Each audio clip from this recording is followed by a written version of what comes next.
नमस्कार मेरे प्यारे साथियों, स्वागत है आपका अपने चैनल हिंदी हिंदू हिंदुस्तान में। जैसा कि आपको पता है, इस चैनल के माध्यम से हम एनटीए यूजीसी नेट जेआरएफ की तैयारी कर रहे हैं हिंदी विषय से। यदि आप इस चैनल पर नए हैं तो इस चैनल को सब्सक्राइब करना ना भूलें, क्योंकि हम इस तैयारी को प्रीवियस क्वेश्चन पेपर के माध्यम से करते हुए चल रहे हैं। तो जब तक आपका एग्ज़ाम नहीं हो जाएगा तब तक हम लोग खूब ढेर सारे क्वेश्चन करने वाले हों, चाहे वो प्रीवियस क्वेश्चन पेपर हो, चाहे वो मॉक टेस्ट हो। अर्थात हम बहुत सारी प्रश्नोत्तरी करेंगे जिससे आपकी तैयारी और अच्छी तरीके से होगी। तो इसमें कंटेंट भी मिलेगा आपको इस चैनल में, और आपको जितनी भी आपकी तैयारी चलेगी वो हम लोग क्वेश्चन के माध्यम से करेंगे। तो आप अपना आकलन कर सकते हैं, आप अपना स्वयं का आकलन कर सकते हैं कि हमको कितनी और आवश्यकता है मेहनत करने की। तो जैसा कि आपको पता है, हम पिछली बार 2018 का क्वेश्चन पेपर कर चुके थे। 2018 के 50 प्रश्न कर चुके थे हम, और अब बाकी के जो 50 प्रश्न हैं वो भी हम आज करेंगे। और इसका तीसरा भाग भी लेकर आएंगे जिसमें हम सिर्फ और सिर्फ स्थापना तर्क वाले प्रश्न करेंगे, और जो गद्यांश रहेगा इस पेपर का वो भी हम लोग उस तीसरे भाग में करेंगे। पहला भाग आपका हो चुका है और आज ये हम दूसरा भाग करेंगे जिसमें सारे प्रश्नोत्तर करेंगे हम लोग, चाहे वो मिलान वाले हों चाहे वो अनुक्रम वाले हों। बाकी जो तीसरा भाग होगा वो उसमें हम सिर्फ और सिर्फ आपका गद्यांश और आपके जितने स्थापना तर्क वाले प्रश्न हैं वो सब सारे प्रश्न करेंगे। तो चलिए स्टार्ट करते हैं। आज का हमारा 51वां प्रश्न है, प्रकाशन वर्ष के अनुसार निम्नलिखित जीवनी परक ग्रंथों का सही अनुक्रम आपको बताना है। तो इसका सही अनुक्रम आपको हो जाएगा ऑप्शन नंबर 4, कलम का सिपाही। ये आपको सभी को पता है, प्रेमचंद्र की जीवनी है। ये अमृत राय उनके पुत्र ने लिखी है। और कलम का मजदूर ये आपकी मदन गोपाल जी ने लिखी है, प्रेमचंद के जीवन पे से ही संबंधित है ये भी। और आवारा मसीहा ये विष्णु प्रभाकर जी ने लिखी है, और इसका जो समय काल है वो है 1974। और व्योमकेश दरवेश ये भी ये आपकी पे हजारी प्रसाद द्विवेदी जी के जीवन पर आधारित है। उनका एक शीर्षक है हजारी प्रसाद द्विवेदी का पुण्य स्मरण उपशीर्षक के नाम से ये उनका जीवनी परक ग्रंथ है। तो सही आंसर हो जाएगा आपका ऑप्शन नंबर 4। आगे बढ़ते हैं प्रश्न नंबर 52 की ओर। प्रकाशन वर्ष के अनुसार सुरेंद्र वर्मा के नाटकों का सही अनुक्रम आपको बताना है। तो सुरेंद्र वर्मा जी के सही नाटकों का अनुक्रम हो जाएगा आपका ऑप्शन नंबर 3 हो जाएगा आपका। सेतुबंध, 8वां सर्ग, फिर एक दूनी एक, उसके बाद में रति का कंगन। तो इसका जो सेतुबंध का जो समय है वो है आपका 1972। उसके बाद में 8वां सर्ग आपका है, ये सारे सुरेंद्र वर्मा के नाटक हैं। 8वां सर्ग ये 1976 में आया था। और एक दूनी एक ये आपका आया था 1987 में, 1987 में। और रति का कंगन ये आया था आपका 2010 में। ये सारे सुरेंद्र वर्मा जी के नाटकों का सही अनुक्रम है। सेतुबंध 1972, 8वां सर्ग 1976, एक दूनी एक 1987 और रति का कंगन 2010। आगे बढ़ते हैं प्रश्न नंबर 53 की ओर। प्रकाशन वर्ष के आधार पर निम्नलिखित आलोचनात्मक कृतियों का सही अनुक्रम आपको बताना है। तो ये सारी आलोचनात्मक कृतियां हैं। कवि सुमित्रानंदन पंत, हिंदी साहित्य का आदिकाल, मिथक और साहित्य, भारतीय सौंदर्य बोध और तुलसीदास। तो इसका सही अनुक्रम भी ऑप्शन नंबर ए हो जाएगा जो अभी हमने पढ़ा। कवि सुमित्रानंदन पंत, ये किसने लिखी है इनकी आलोचनात्मक कृति? ये लिखी है डॉक्टर नगेंद्र ने। और ये कब लिखी थी? 1938 में लिखी थी। 1900 यहाँ पे लिख देती हूँ, 1938 में। फिर हिंदी साहित्य का आदिकाल ये लिखा था हजारी प्रसाद द्विवेदी ने। इसका जो रचना काल है वो है 1952। 1952 इधर लिख देते हैं, 1952। और मिथक और साहित्य ये भी लिखा था डॉक्टर नगेंद्र ने, और इसका रचना काल है 1987, 1987। और भारतीय सौंदर्य बोध और तुलसीदास ये आपका 2001 का है, ये अपूर्ण है और रामविलास शर्मा जी के द्वारा लिखा गया था। इसका है रचना काल 2010। आगे बढ़ते हैं प्रश्न नंबर 54 की ओर। प्रकाशन वर्ष की दृष्टि से आचार्य नंद दुलारे वाजपेयी की आलोचनात्मक कृतियों का सही अनुक्रम आपको बताना है। तो ये आपकी जितनी आलोचनात्मक कृतियां हैं ये नंद दुलारे वाजपेयी जी की हैं। तो इसका जो सही ऑप्शन हो जाएगा ऑप्शन नंबर 2 हो जाएगा, जयशंकर प्रसाद। आधुनिक साहित्य, कवि निराला, उसके बाद में नई कविता। ये आलोचनात्मक कृतियाँ हैं। इसका रचना काल है 1940 जयशंकर प्रसाद का। फिर आधुनिक साहित्य 1950, कवि निराला 1965 और नई कविता 1976। आगे बढ़ते हैं प्रश्न नंबर 55 की ओर। कालक्रम की दृष्टि से निम्नलिखित आचार्यों का सही अनुक्रम आपको बताना है। तो कालक्रम दृष्टि से सबसे पहले वामन जी आएंगे, फिर कुंतक, उसके बाद मम्मट, उसके बाद में विश्वनाथ। तो जो वामन है ये प्रसिद्ध अलंकार शास्त्री हैं, सभी को पता होगा, और इनके द्वारा प्रतिपादित काव्य लक्षण को रीति सिद्धांत कहते हैं। तो जो वामन है ये कब के हैं, ये 7वीं सदी के हैं। फिर कुंतक हैं, ये आपके 9वीं शताब्दी के हैं। उसके बाद मम्मट, ये आपके हो जाएंगे 12वीं शताब्दी के। और विश्वनाथ ये हो जाएंगे आपकी 14वीं शताब्दी के। तो वामन हो जाएंगे, उसके बाद कुंतक, फिर मम्मट, उसके बाद में विश्वनाथ। आगे बढ़ते हैं प्रश्न नंबर 56 की ओर। अब देखिए ये आपके स्थापना और तर्क वाले प्रश्न आ गए। जैसा कि हमने पहले कहा है कि स्थापना और तर्क वाले प्रश्न हम तीसरे भाग में करेंगे, तो डायरेक्ट अब हम क्वेश्चन जो स्थापना तर्क के बाद वाले आएंगे उसको करेंगे। तो चलिए देख लेते हैं कहाँ तक हैं स्थापना तर्क वाले क्वेश्चन। ये आपके हैं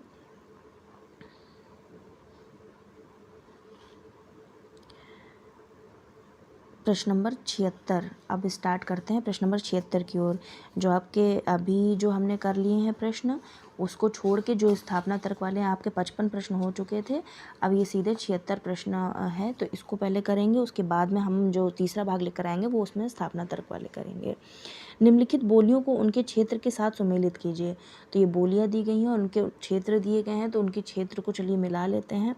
खड़ी बोली कहाँ बोली जाती है? खड़ी बोली बोली जाती है बिजनौर। फिर ब्रज भाषा ये आपका आगरा मिलान हो जाएगी। फिर बांगरू ये आपकी करनाल हो जाएगी, हरियाणा के आसपास के क्षेत्र। और अवधी हो जाएगी आपकी सुल्तानपुर की। तो इसका सही ऑप्शन हो जाएगा 4 4 3 5 2। ये आपका ऑप्शन नंबर 2 सही हो जाएगा, आपका ऑप्शन नंबर 2। आगे बढ़ते हैं प्रश्न नंबर 77 की ओर। निम्नलिखित काव्य भाषाओं को उनके संबद्ध रचनाओं के साथ में सुमेलित करना है।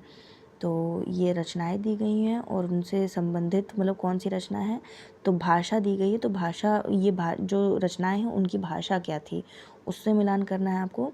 तो जो अवहट्ट भाषा थी उसकी जो रचना है वो है कीर्ति लता। कीर्ति लता किसके द्वारा लिखी गई थी, ये आप कमेंट बॉक्स में बताएंगे कि कीर्ति लता के जो लेखक हैं उसका नाम क्या है, उनका नाम क्या है। और ये अवहट्ट भाषा में लिखी थी। और ब्रज भाषा में भंवर गीत है। भंवर गीत किसके द्वारा लिखा गया था, नंददास जी के द्वारा लिखा गया था भंवर गीत। और अवधि आपका मधुमालती हो जाएगा, जो कि मंझन के द्वारा लिखी गई थी अवधि भाषा में। उसके बाद में आता है खड़ी बोली। खड़ी बोली आपका परिप्रवास हो जाएगा, हरिऔध जी का ये खड़ी बोली में लिखा गया पहली रचना है। तो इसका जो सही ऑप्शन हो जाएगा ए का थर्ड। देखिए मिल रहा है कहीं, हाँ ए का थर्ड मिल रहा है आपका। तो इसका सही ऑप्शन हो जाएगा ऑप्शन नंबर 4।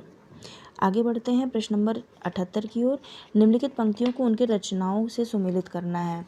नगर बाहिरे डोंबी तोहरी कुड़िया छाई, का तरुवर पंच बिड़ाल, कड़ुआ बोल न बोलिस नारी, मोरा जोबना नवेलरा भयो है गुलाल।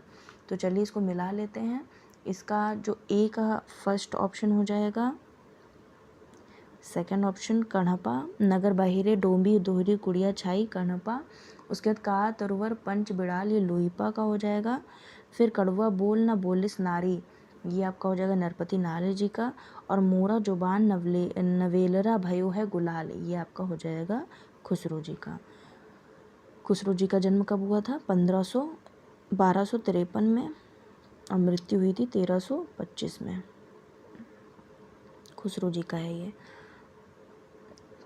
चलिए इसका मिलान कर लेते हैं। ए का सेकंड, देखिए ऑप्शन मिल रहा है ए का सेकंड में, हाँ जी मिल रहा है। इसका सही ऑप्शन हो जाएगा पहला। आगे बढ़ते हैं प्रश्न नंबर 79 की ओर। निम्नलिखित काव्य पंक्तियों को उनके रचनाकारों के साथ में सम्मिलित करना है। ऊनई घटा परी जग छाहा, आवत जात पनहिया टूटी, अति मलिन वृषभानु कुमारी, कीरति भनिति भूतिभल सोई। तो चलिए मिलान कर लेते हैं। इसका जो सही ऑप्शन हो जाएगा आपका, पहले मिलान कर लेते हैं। ऊने घटा परी जग झाहा, ये आपका हो जाएगा जायसी जी का। फिर आवत जात पन्हैया टूटी, ये कुंभनदास जी का हो जाएगा। अति मलिन वृषभानु कुमारी, ये आपका सूरदास की पंक्ति है। और कीर्ति भनिति भूति भल सोई, ये आपकी हो जाएगी तुलसीदास जी की। तो ए का फोर्थ देखिए ऑप्शन कहाँ मिल रहा है, ए का फोर्थ, हाँ जी चौथे लास्ट ऑप्शन है, 4, 2, 1 और 3। आगे बढ़ते हैं प्रश्न नंबर 80 की ओर। निम्नलिखित दार्शनिक सिद्धांतों को उनके संबद्ध कवियों के साथ में सम्मिलित करना है। तो अद्वैतवाद, विशिष्टाद्वैतवाद, शुद्धाद्वैतवाद, सखी संप्रदाय। तो चलिए मिलान कर लेते हैं। अद्वैतवाद के जो हो जाएंगे वो हो जाएंगे आपके रैदास, विशिष्टाद्वैतवाद के हो जाएंगे आपके तुलसीदास, शुद्धाद्वैतवाद के हो जाएंगे कुंभनदास और सखी संप्रदाय के हो जाएंगे हरिदास। तो इसका सही ऑप्शन हो जाएगा ऑप्शन नंबर पहला। फर्स्ट का थर्ड आ रहा है रैदास वाला, 3, 5, 4, 2 इसका सही अनुक्रम हो जाएगा। आगे बढ़ते हैं प्रश्न नंबर 81 की ओर। निम्नलिखित कृतियों को उनके रचनाकारों के साथ में सम्मिलित करना है। जप्पू जी, रसमंजरी, बरवे नयका भेद और वैराग्य संदीपनी।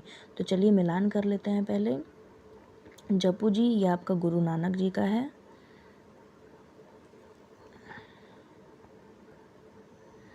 जप्पू जी गुरु नानक का है।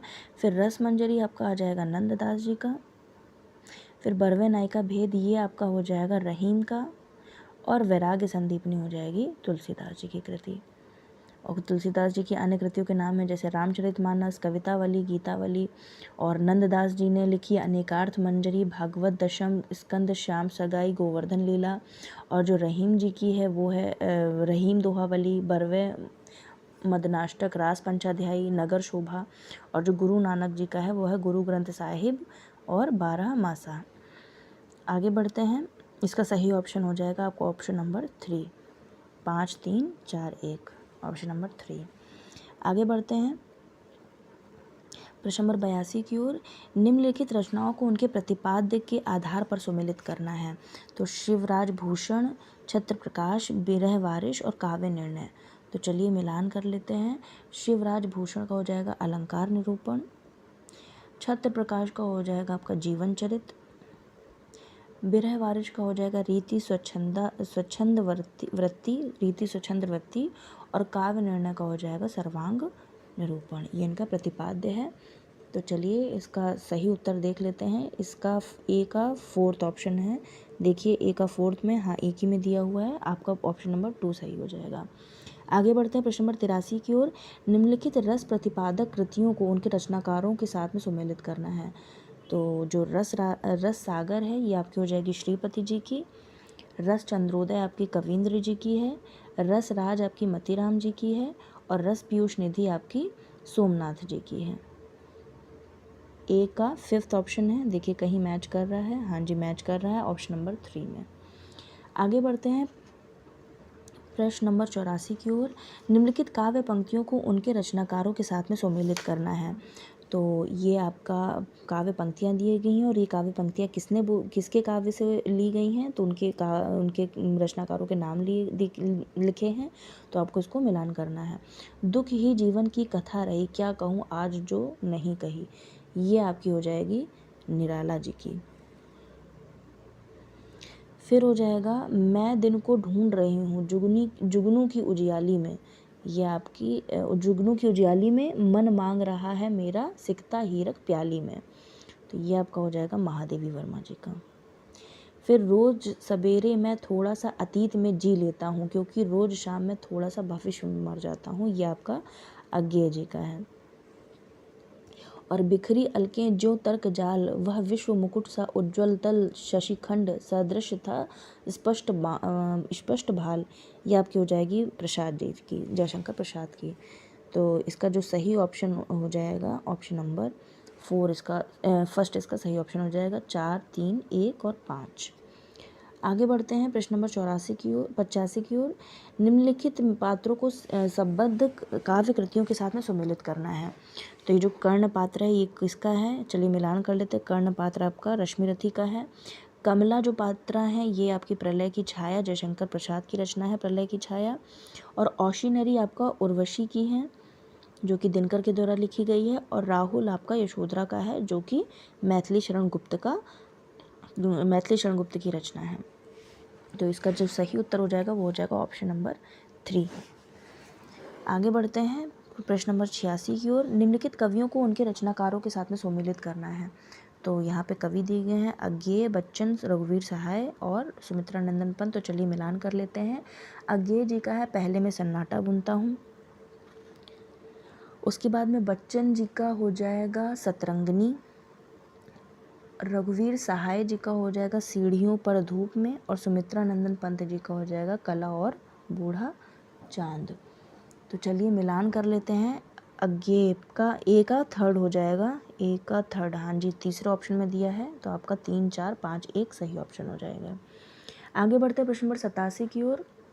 निम्नलिखित कवियों को उनसे जुड़े आंदोलनों के साथ में सम्मिलित करना है। लक्ष्मीकांत वर्मा, नरेश, शंभुनाथ सिंह और केदारनाथ अग्रवाल। तो चलिए मिलान कर लेते हैं। लक्ष्मीकांत वर्मा का हो जाएगा अकविता। नरेश का हो जाएगा, नरेश मेहता का हो जाएगा आपका, माफ़ कीजिएगा, लक्ष्मीकांत वर्मा का आपका हो जाएगा लक्ष्मीकांत वर्मा का, इसका ऑप्शन पहले मिलान कर लेते हैं। ऑप्शन इसका फर्स्ट सही है। तो इसके according fourth option Laxmikant Verma को हो जाएगा। फिर नरेश का हो जाएगा नकेनवाद।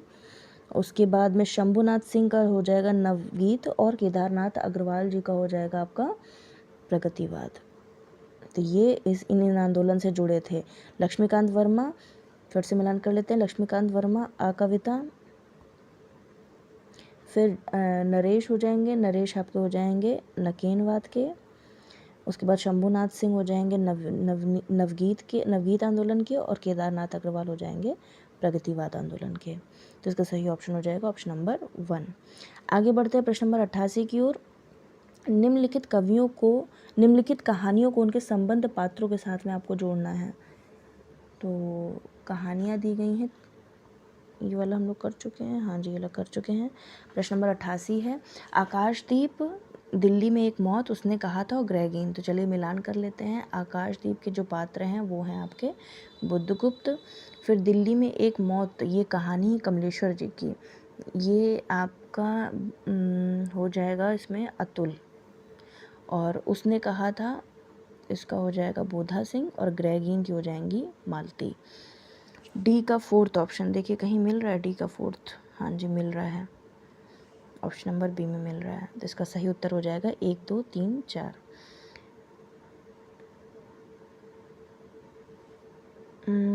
इसका सही आंसर, 1 मिनट माफ़ कीजिएगा, चलिए फिर से मिलान कर लेते हैं, थोड़ी सी कन्फ्यूजन है। आकाशदीप इसके हो जाएंगे आपके बुद्धगुप्त, ऑप्शन नंबर 3 किस में मिल रहा है, ऑप्शन नंबर 1 में मिल रहा है। फिर उसके बाद में दिल्ली में एक मौत, ये आपका अतुल हो जाएंगे। उसने कहा था कि हो जाएंगे बोधा सिंह। और ग्रेगिन की हो जाएंगी मालती। हाँ जी इसका सही ऑप्शन, वो मैंने फोर्थ ऑप्शन गलत बता दिया था आपको, इसका लास्ट ऑप्शन फोर्थ होगा। तो इसका सही ऑप्शन 1 हो जाएगा। 3, 4, 5, 2। आगे बढ़ते हैं प्रश्न नंबर 89 की ओर। निम्नलिखित उपन्यासों को उनके वर्ण विषय के साथ में सम्मिलित करना है। तो इसमें अजय की डायरी, अंतराल, बसंती और महाभोज है। तो चलिए मिलान कर लेते हैं। अजय की डायरी उपन्यास है देवराज जी का, उसको इसमें जो पृष्ठभूमि है वो विश्वविद्यालय की पृष्ठभूमि है अजय की डायरी में। फिर अंतराल ये मोहन राकेश जी का उपन्यास है, इसमें स्त्री पुरुष संबंधों की जटिलता को दिखलाया गया है। फिर बसंती ये भीष्म साहनी जी का है, महानगरों में बसी गंदी बस्तियों का इसमें चित्रण है। और महाभोज में समकालीन राजनीतिक परिवेश का चित्रण किया गया है, जो कि मन्नू भंडारी का एक सर्वश्रेष्ठ उपन्यास है। इसका जो सही उत्तर हो जाएगा वो हो जाएगा पहला। 4, 3, 5, 1। ये आपका लास्ट प्रश्न है, उसके बाद शायद आपका नहीं, उसके बाद में और प्रश्न है। फिर जो आपके गद्यांश वाले प्रश्न होंगे उनको भी हम लोग तीसरे भाग में करेंगे। ये आप पढ़ लेते हैं क्वेश्चन। निम्नलिखित निबंधों को उनके लेखकों के साथ में सम्मिलित करना है। तो जो लेखक हैं इनके साथ में सम्मिलित करना है आपको। कहनी अनकहनी, गंधमादन, जीप पर सवार इल्लियाँ और मिट्टी की ओर। तो चलिए मिलान कर लेते हैं। कहनी अनकहनी ये आपका हो जाएगा धर्मवीर भारती जी का। फिर गंधमादन, ये आपका कुबेरनाथ रॉय जी का है। जीप पर सवार इल्लियाँ, ये आपका शरद जोशी का है। ये शरद जोशी बहुत ही अच्छे व्यंग्यकार की श्रेणी में आते हैं। और मिट्टी की ओर हो जाएगा आपका रामधारी सिंह दिनकर। तो इसका सही ऑप्शन हो जाएगा ऑप्शन ए का, आपका है फोर्थ ऑप्शन। देखिए कहाँ पे है, ए का फोर्थ, थर्ड ऑप्शन में मिल रहा है। तो आपका सही उत्तर हो जाएगा 4 3 1 2। आगे बढ़ते हैं प्रश्न नंबर 91 की ओर। निम्नलिखित स्त्री पात्रों के संबंधों को संबंध नाटकों के साथ में सम्मिलित करना है। उर्वी, सुंदरी, वेणुतरी और देवसेना। तो चलिए मिलान कर लेते हैं। उर्वी का है पहला राजा, फिर सुंदरी जो है वो लहरों के राजहंस में है, वेणुतरी जो है वो है सूर्यमुख में। सूर्यमुख ये नाटक है किसका, लक्ष्मी नारायण लाल जी का नाटक है सूर्यमुख। और देवसेना ये आपके स्कंदगुप्त की पात्रा हैं। जो स्कंदगुप्त हैं, ये जो स्कंदगुप्त नाटक किसने रचा है, जयशंकर प्रसाद जी ने। और पहला राजा आपका जगदीश चंद्र माथुर का नाटक है, और लहरों के राजहंस मोहन राकेश जी का नाटक है। तो इसके आधार पर आपका ए ऑप्शन का फोर्थ है। तो देखिए और फोर्थ ऑप्शन आपको कहाँ मिल रहा है, 2 जगह मिल रहा है, तो दूसरा भी देखना पड़ेगा, तो माफ़ कीजिएगा।